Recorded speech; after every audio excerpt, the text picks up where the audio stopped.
foods na kinakain. May nagsisigaw dyan.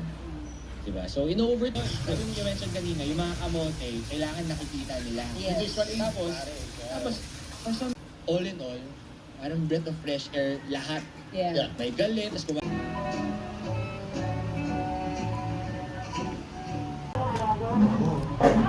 Ma'am, ang nagsusunod po ako sa 20, iba ang atake ni nanay sa patayin si nanay, masarap yung sinakasya ba namin yun. Kaya ako lang, Nay, magkano po namin yan? At least, di ba? Hindi lang kiniklaim na sobrang. Okay ba? Meron ba kita mga ibang na binato? So ito lang nilang binato na may iba. I'm not sure if it's sa Baguio lang. Pero if ever first time po matitikman. So it's a mixture of it gives that light sweetness than the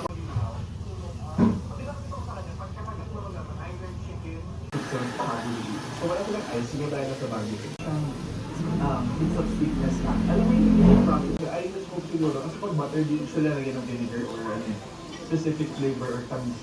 Hindi Baguio blend siguro, kasi majority ng mga to, sa Baguio, pinapanganak or nag-go.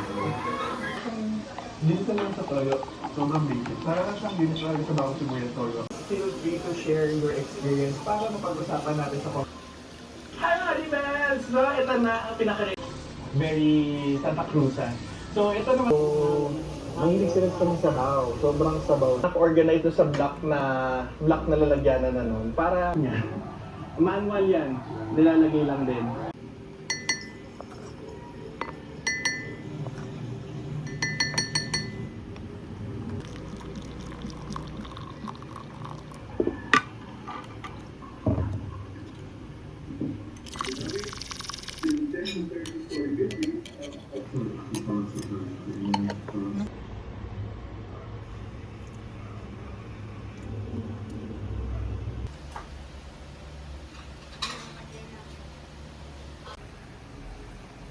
I wasn't super into like really hot.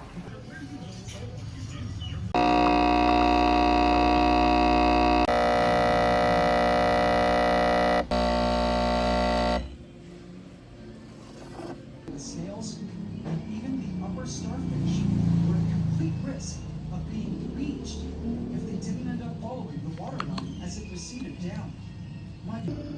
This was great, and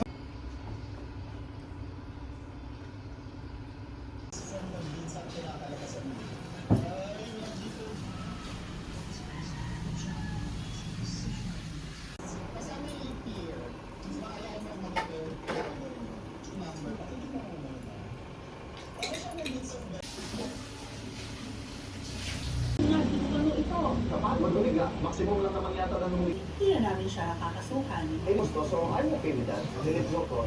Pero ang So, hindi nga, kasi nga mami, hindi kulang, hindi mo sa